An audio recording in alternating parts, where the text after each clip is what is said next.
Hi and welcome to Yes I Am blog. I'm here with John Martin today and we are going to talk about self-esteem. But before we start the interview, I would like to introduce my guest. Thank you for coming to the Yes I Am blog and being my guest, John. Thank you very much for inviting me. It's a pleasure. Would you like to tell us what you're doing? Yeah. I work as an intuitive psychic and intuitive healer. For those who don't know what that is, I receive messages, I pick up thoughts, emotions, blockages. I work as an empath. I can pick up those different things on my own body. I work as a mirror. My left is your right. And when I have a pain on my left shoulder, I know it's your right shoulder, for example. And I'm able to see visions. I have visions from the past, the present, or the future. And as a healer, I'm able to alter, to change those different realities, release those blockages. And all your body is all about energy, and you've got different settings. And if you're not on harmony with all of that, then it creates blockages, and then it can create disease or blocks in your life. I've seen people not being able to find a relationship, and then just by tweaking, changing those different settings, suddenly their frequency becomes different and they attract the right person. And we work on those different ways for either people, animal, kids, and my specialty is working as well with companies. Consider a company having a soul as well, because it has a date of birth, it has events that shape it, and content and gifts and abilities. And I do the same thing, helping one company to fulfill its life purpose and to grow the same way I help people as well. So how long have you been doing your job? Well, I was born that way. People would call me the sponge when I was a kid, because I could absorb all those different things. And when I was 6 years old, I was already giving advice to my parents about how they could run their company, and if they could trust one person, or if they should buy a company and at what price. So they would pitch me 3 different prices and tell me at which price should we buy that company, the price that would be accepted by the other party. And the price was accepted and they were happy. I think the most significant event where people realized my gift were when I was a kid, around 10 years old. We went to Jordania, and we were leaving from Geneva by the airport, and we were in this aircraft, and we were about to take off, and the airplane was taking speed on the tarmac. And at one point I say out loud, imagine that right now, suddenly the plane has to slow down because there is a leak of kerosene, and you've got all the firemen coming with all the noise. At the same time I say that, suddenly we hear the sirens and the plane starts to slow down. All the road just in front of us just were mesmerized, and they turn around and say, who's your kid? What is it? And then suddenly at that time you've got the captain saying, well, I'm sorry, we're going to have to delay our trip. We've got a leak of kerosene on their plane. I think that was the day where everyone kind of took in account that I had those visions, that I could help.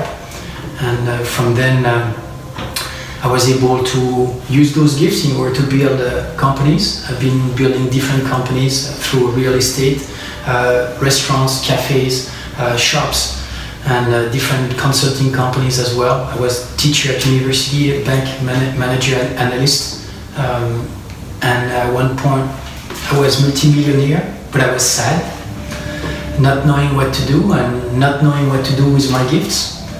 And my guides, basically people, voices that I hear, told me, you're going to give everything away.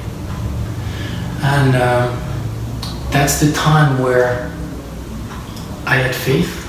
At that moment I said, yes, we're going to do that. Also, you have to know that I had at the same time sometimes being overwhelmed with all my gifts and my abilities, and that will lead to sometimes having to stay in bed for several months per year. And that was difficult to handle because I had to rebuild everything from scratch. And when my guides told me to give everything away, the first thought that came to me is, how am I going to survive? It's not about the money. It was not about the money. The first thing is, how am I going to be able to survive? Because by the age of 30, using my gifts and my abilities, I was multimillionaire, and I had 20 apartments, different houses, a yacht, 3 cars, Porsche, BMW, and Audi.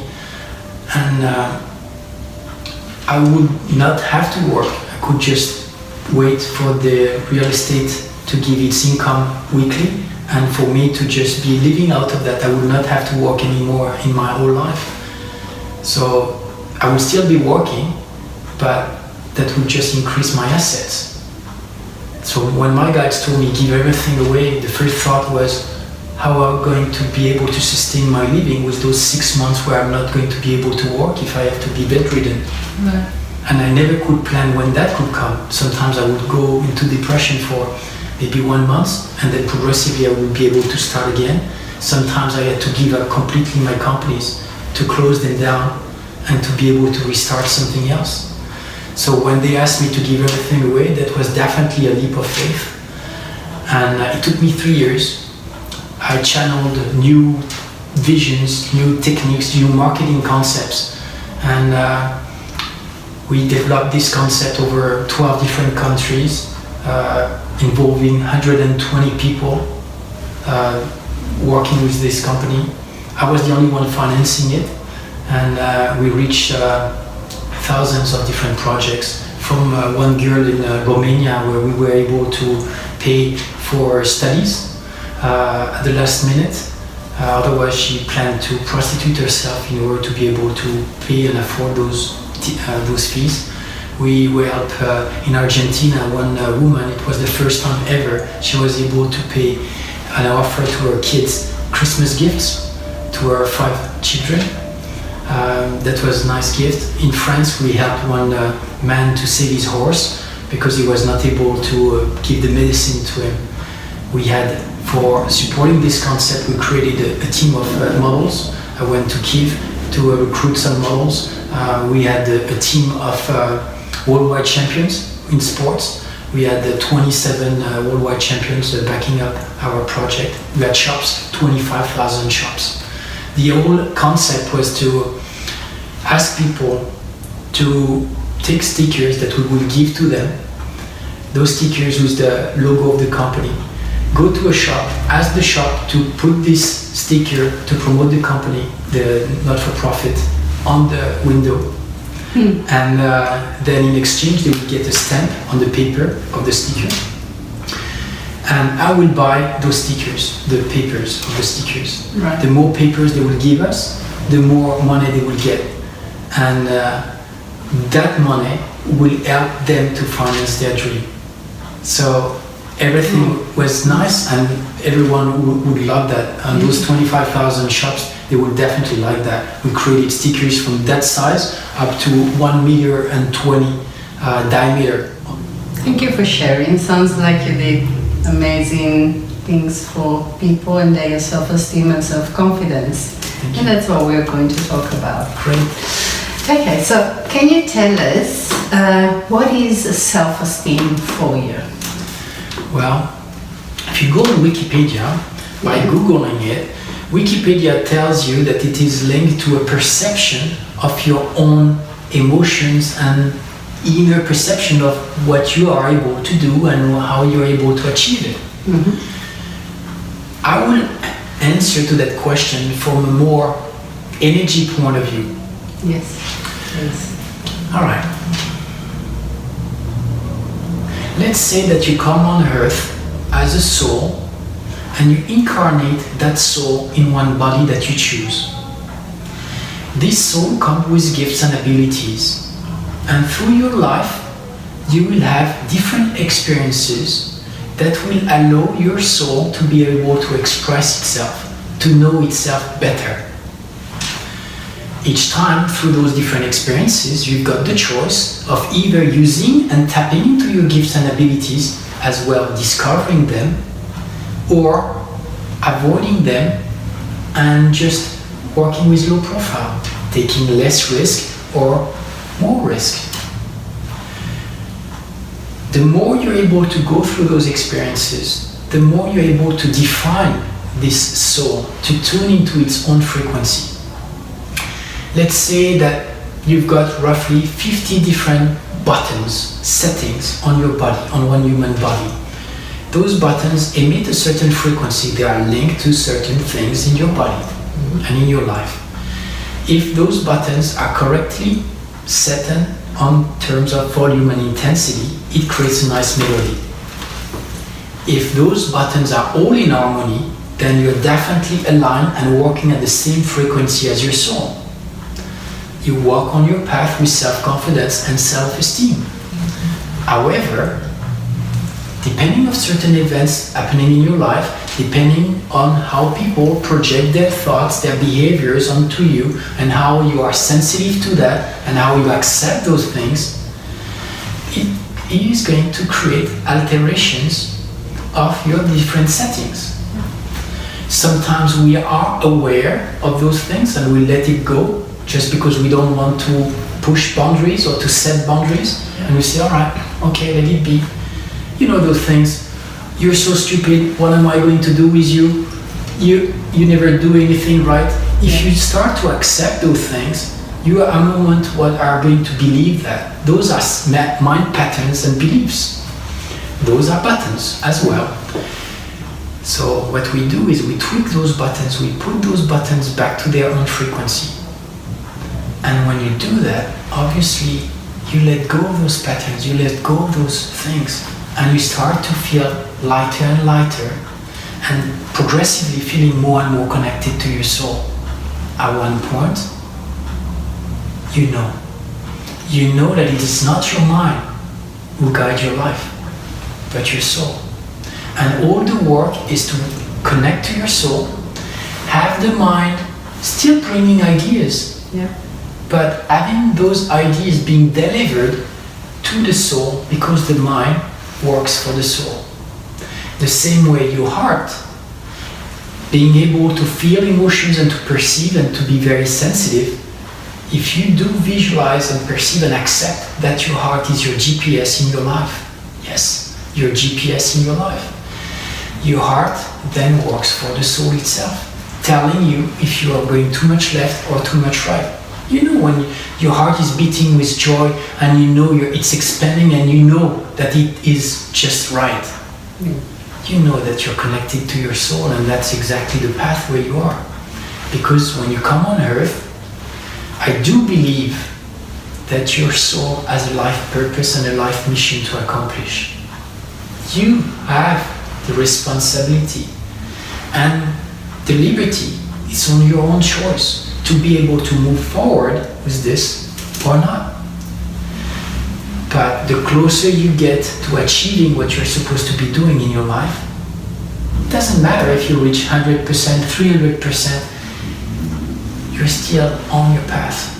It doesn't matter how far you go in your career, but if your life purpose was to help others and you were supposed to be doing it as a nurse, it doesn't matter if you become a nurse in urgencies, or if you become a nurse who is going to be a teacher. You're going to be able to express that in many different levels. Sure. What counts is how you behave when you have one person in front of you. What is the content that you're going to be delivering to that person? And the more you're connected to your soul, the more you're able to change that. You're talking about self-confidence and self-esteem. Well, it's all about connecting to your soul.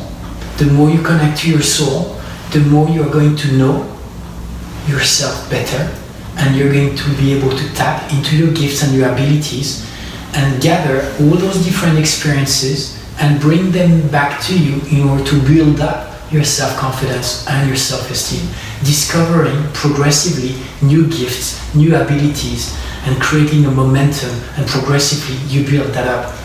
Earlier today we've been sharing this example when one person comes in one room and suddenly you don't know why, but everyone becomes silent without even this person saying one word. Yeah. It is because this person is set on his own frequency, is emitting this, is increasing its auric field, changing the color as well of this auric field depending on the purpose that this person is supposed to be doing in that room. And then everyone suddenly in that room feel this energy field being created and magnified, and then they can connect, interact with that on many different levels. Sometimes there is this moment of silence where we just don't know and we just wait. It's only because there is other things that we can pick up, other frequencies, like Wi-Fi. One soul to another soul communicates. As soon as you're tuned to your own frequency, you tune and you are able to emit on other different channels. And you can work on many different channels. We were talking about the mind and the soul. Well, the mind is like a microprocessor, works very fast. The soul is the same, but it works at a higher frequency. Yeah. Let's say that a mind is able to work like Photoshop on different layers. The soul works on all those layers plus many others. And this helps you to be able to tap into things that are apparently hidden from the mind and not accessible to the mind, because those are programs that need upgrades, and the only soul is able to reach and tap into that by downloading constantly new programs, like Googling and being able to download new programs. Yeah. We could be talking for hours about that. I love it, and thank you for creating those events where people are able to share those insights, because I really feel that this is definitely your mission. This is definitely your path, and you know it. Inside of you, you know that you are meant to be doing that. Those interviews, I keep having visions of worldwide champions accepting you to interview them. I see politicians, I see media, and we're talking about, people who runs their own show on TV, and not only in Australia, but we're talking about worldwide dimension. I know that at one point all those different videos are going to create a frame in which you're going to build up a community of people who want to become who they are, and they are going to be able to state, yes, I am. This is what you were channeling. No, I know it has. You work as a therapist, you've got many gifts, you're a model, and your career is all expanding in many different directions, because you need to be able to reach those different things. And this is why, and I talk to you as a psychic this time, using the visions that I have for you, because the work that you're doing is about expanding the soul of one person, helping them to connect to their core, helping them to unfold their past, to be able to release their blockages, to transform and use this resilience, transformation of negative events that happen in their life into positive ones. And you are very gifted, and all those gifts are going to be blending, and I know that all those different aspects are blending. This website that you're creating, this team that you've been putting up all together, all of you are working in harmony towards the same goal, helping humanity to grow. And thank you very much for doing beautiful. that. Yes, I am, Tim. Did you hear, Martin? Yes. Thank you for sharing this. This is the most detailed description of self-esteem, and deep as well, that I heard. So thank you for sharing it. Can I ask you, if you would rate your self-esteem from 1 to 10, what would that be? To be honest, I will tell you that each time I connect to my soul, my self-esteem is at 10. Yes. And each person has the ability to connect to their soul. Yes, there are events that sometimes take you off your path and you slightly move away from your soul. Yeah. But as soon as this happens, you have the responsibility and the choice to say, you know what? I do understand this pain coming towards me, but I do not want to stay away from who I am. You acknowledge the pain, you acknowledge those different events coming towards you. But those events, no matter what happens in your business, your company is your work. It is not you. And when I work a lot with sole traders and CEOs, they most of the time associate the two. When they make great money, their self-esteem is high and they are connected to their soul. Yeah. And when they've got bad things happening and events that happen in their life, then their self-esteem lowers. Decrease, yeah. As soon as you're going to be able to feel that all those events are outside of you, they are not part of you, they are not you, then you're able to understand those different events as being separate from who you are, and that will help you to stay more and more focused on your soul. That way, still having a self-esteem high, doesn't matter what events are occurring in your life.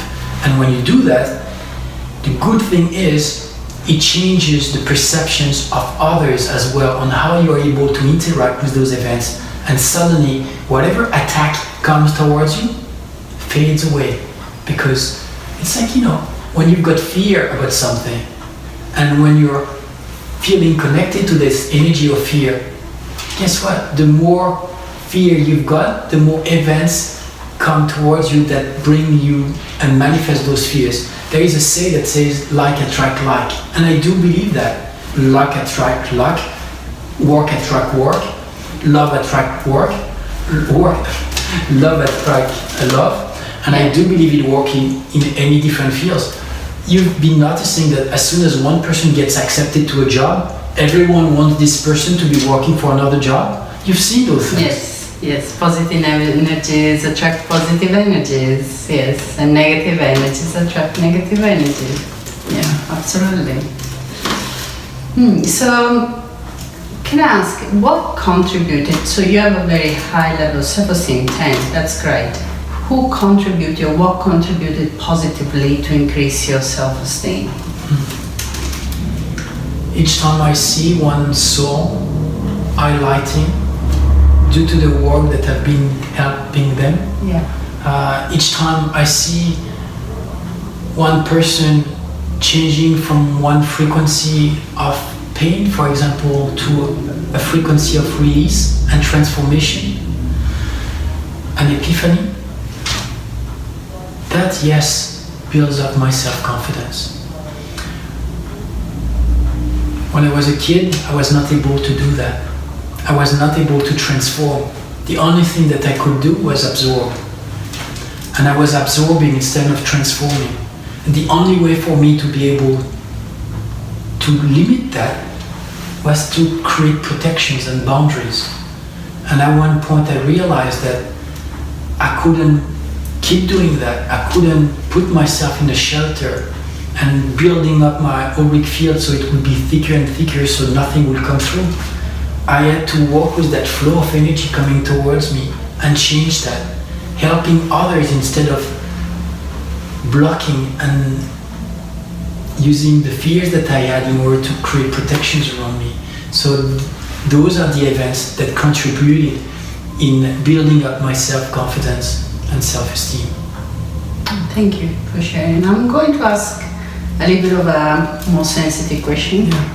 Is there anything that you experienced in life that decreased your self-esteem or impacted negatively your self-esteem, and what was it? Well, Or someone? we mentioned it earlier about the fact that when I was building different companies, and at one point I could feel this depression coming towards me, and I could feel that progressively I was losing my momentum. And it's one thing of saying that you're going through depression. Well, depression has many different levels, and depression can go very deep. I remember moments where I would have the strength to put the load of washing machine on and the machine on, but not having the strength to take the load out. And that load would stay 2 days before I would be able to put it back on. That goes very far. You can definitely start having negative thoughts, and that could lead to more dramatic situations. And at one point, that thing that was dropping down my self-esteem was the fact that it was something that I could not control. It was something that was able to come in my life and sneak into my life at any time. And having no control on that thing was hard for me, because I like to be very thorough and very methodic, creating lists of everything and analyzing everything that comes towards me. And that thing, I could not sense it when it would come. I had one thing that was able to help me to figure out at one point that it was coming towards me. That trick was when I was taking my shower and suddenly I would feel the need of staying maybe 30 seconds longer in the shower. Feeling the warmth of the shower, that was the first signal. The second signal is when you know that around 12-ish, 2 o'clock, you say, you know what if I just take a nap for 15 minutes? Those are the two signals, and I knew that as soon as they will come in, then it will start decreasing. So I've been working counterwise and saying, all right, so this depression is coming back towards me, so I need to slow down my activities, not getting involved into more projects, delegating all the things that I'm doing, shortening my hours of work, and sometimes I had to be functioning with only 2 hours of work per day. And I had at that time to have enough self-esteem for myself to say, you know what, that's great, you were able to work for 2 hours. Mm-hmm. So the advice that I would give to people when they will have to face whatever problem in their life, and it can be in any different matter, it's about getting to the core of what you are already able to do and be grateful for what you already have. Yes. Gratefulness for me was that thing that I learned, and it took me a long time to learn, but I know that gratefulness is an amazing, powerful healing tool. I am grateful to be able to be working at those time periods, to be able to be working 2 hours a day. It doesn't matter if I was able only to be working those at 5 o'clock in the afternoon, where it was easier for me to do it. What counts is to be able to play with your energy fields, to play with your amount of energy, playing with what you have, and acknowledging that people age, people decrease in their gifts and their abilities. When I work with worldwide champions, and sometimes they go through tough things. Tough things, we're talking about some people being paralyzed and still going for medals and worldwide medals, and they had to find inside of them this strength to be able to say, you know what, compared to one person, yes, I've got less abilities now, they have reduced, but I'm still going to be able to work with what I have and do amazing things with what I have. My advice would be for one person, no matter what they are going through, to be able to stick and to be grateful with what they have and focus only on that. Progressively, they are going to be able to increase their depth and rebuild their self-confidence and self-esteem. And I think that's the best lesson that I've learned. It's gratefulness in this life. That's amazing. So the path to self-esteem is being grateful for what you got. And well, thank you for sharing this amazing life and your amazing thoughts about self-esteem. Can you tell us, well, you do private sessions, John? And where do you actually have your sessions? If people want to see you and come for a reading or healing sessions, where can they find you? I did have one, by the way. Yes. They can go directly on my website. Yep. It's www.johnmartinhealer.com. Yeah. johnmartinhealer.com. I do most of my sessions over phone and Skype. For people who want to see me face to face in Sydney, where I live, they can be finding me at Nature's Energy. It's an amazing holistic center and spa. You've got amazing shop down below as well. We are right now recording this interview at Nature's Energy as well. Amazing beauty therapist team, and I really appreciate this place. Very nice energy. I work there, and they can definitely call it to book their sessions. So it's Nature's Energy. They can Google that online. And I work as well with some specific videos on specific themes. I've been recording so far 50 different topics. One of them is about self-esteem and self-confidence. It's a 20-minute video. You watch this amazing. Yeah, I've been sending it to you. You looked at it. Yeah. So you've got meditation, you've got guidance as well, and you do have also energy work. It helps you to build up your self-esteem and your self-confidence with some visualizing exercise to do as well. Yeah. You watch this video twice a week, and you do this program over a couple of weeks, and it really helps you to build your self-confidence and self-esteem. So I highly recommend people to go for that. It's called Energy Guided Meditation, also called GEMS, and they can find them directly on my website. Yeah, I will put the website underneath for you guys. Thank you. So, thank you for being part of the Yes I Am blog, John, and thank you for sharing and for the interview. Thank you very much. Thank you very much, Laura. Thank you. Bye bye. Bye bye.